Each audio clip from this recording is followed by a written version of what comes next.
Did you know that Birdman's revolutionary drum score was disqualified by the Oscars? Birdman, or The Unexpected Virtue of Ignorance, won Best Picture 10 years ago this winter, so here are some things I bet you never knew about it. The story behind Birdman starts at the end of Alejandro Iñárritu's 2010 film Beautiful. Basically, Iñárritu was exhausted by all the tragic dramas he had been making prior and wanted to make his next film a comedy. At the same time, he wondered if he could make a movie that was all one continuous shot, because, quote, we live our lives with no editing. He brought this idea to his co-writers, Nicholas Giacobone, Armando Bo, and Alexander Denilaris. At first, they didn't think a one-shot movie could work, and they recalled that a number of huge and important people in Hollywood agreed. They warned Iñárritu against doing it, and the filmmaker himself even described the idea as, quote, almost suicidal. But they pressed on. The four of them wrote the movie from across the globe over Skype and email, with Iñárritu in LA, Giacobone and Bo in Buenos Aires, and Denilaris in New York. The backstage story of directors and actors behind the scenes on Broadway was directly inspired by the four co-writers' lives, especially Denilaris, who's a playwright. They also drew on Raymond Carver's short story, What We Talk About When We Talk About Love, which is being adapted for the stage inside the movie's story. Iñárritu was worried that they wouldn't be able to get the rights to Carver's work, but Carver's widow, writer Tess Gallagher, loved the script and said yes. Birdman went through a number of rewrites before and during filming. One discarded scene had Regan, Michael Keaton's character, traveling up to Central Park and trying to drown himself in a pond. It also had a completely different ending at first, wherein the actual Johnny Depp would come face to face with a Pirates of the Caribbean poster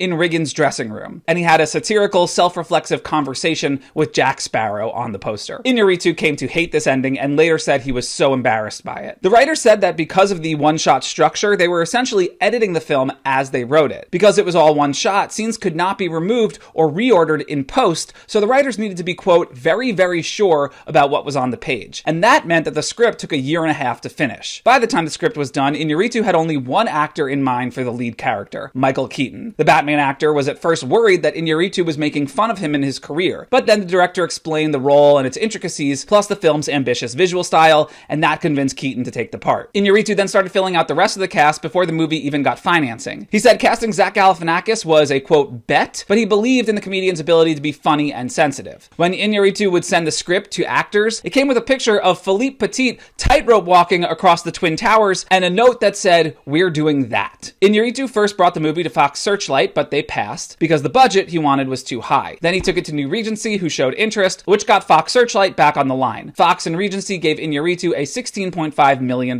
budget. Josh Brolin was originally cast as Mike Shiner, but he was dropped due to scheduling conflicts. Then they sent the script to Ed Norton, and he stayed up till 3 a.m. reading it and said, quote, I laughed so hard I woke people up. Norton's stage experience made him the perfect person for the role, and so Iñárritu cast him as Shiner. Amy Ryan was cast after Iñárritu saw her in the play Detroit, and Andrea Riseborough wanted the role of Laura so badly, she said she would, quote, crawl across hot coals to work with Alejandro Iñárritu. The director then turned to cinematographer Emmanuel Lubezki to execute his one-shot vision. The two of them had no idea how they were going to make it work, so during pre-production, they built a bare-bones proxy stage at Sony Studios in Los Angeles and worked out all of the camera movements ahead of time using stand-in actors. They spent months designing and drawing up blueprints of the actors, blocking, camera placement, and set construction. Iñárritu said, quote, there was no room to improvise at all. Every movement, every line, every door opening, absolutely everything was rehearsed. Once the planning was done, the actual actors were brought in to these rehearsals, and Lubezki called it, quote, like an upside-down movie where you do post-production before the production. They shot and edited table readings and rehearsals to figure out what was and wasn't working. Production designer Kevin Thompson had to accommodate his set construction for the visual style. For example, Regan's mirror was angled as such so the camera could catch his reflection. Stairs were built wide enough to accommodate the Steadicam rig and its operator. Editors Douglas Kreis and Stephen Mirioni were also brought in during pre-production, as they were crucial in making sure that all the shots would eventually stitch together. In fact, Kreis was on set for the entire shoot, which is highly unusual for an editor. Filming took place in spring 2013 in New York City. They shot in sets built at Kaufman Studios and on location for 2 weeks at Broadway's St. James Theater. And the movie also famously shot on location in Times Square. Lubezki used a lot of natural light to illuminate his scenes to make them look as natural as possible. He found lighting the film difficult because it had to be 360 degrees and still hide the crew's shadows. He used an Arri Alexa M camera for the handheld shots, as it's pretty small and allowed him to get into tiny spaces up close with the actors. At times, Lubezki was 2 inches away from Michael Keaton's face. The Arri cameras also allowed for very long takes. Despite all the rehearsals, the cast and crew were constantly having to redo long takes because of minor mistakes. Emma Stone, for example, said she ruined a 6-minute oneer by walking around a corner too quickly. On average, average, they shot each take 15 to 20 times to get it right. Despite this, all the actors said they had a wonderful time shooting because it required the entire cast and crew to remain focused the entire time. Ed Norton said, quote,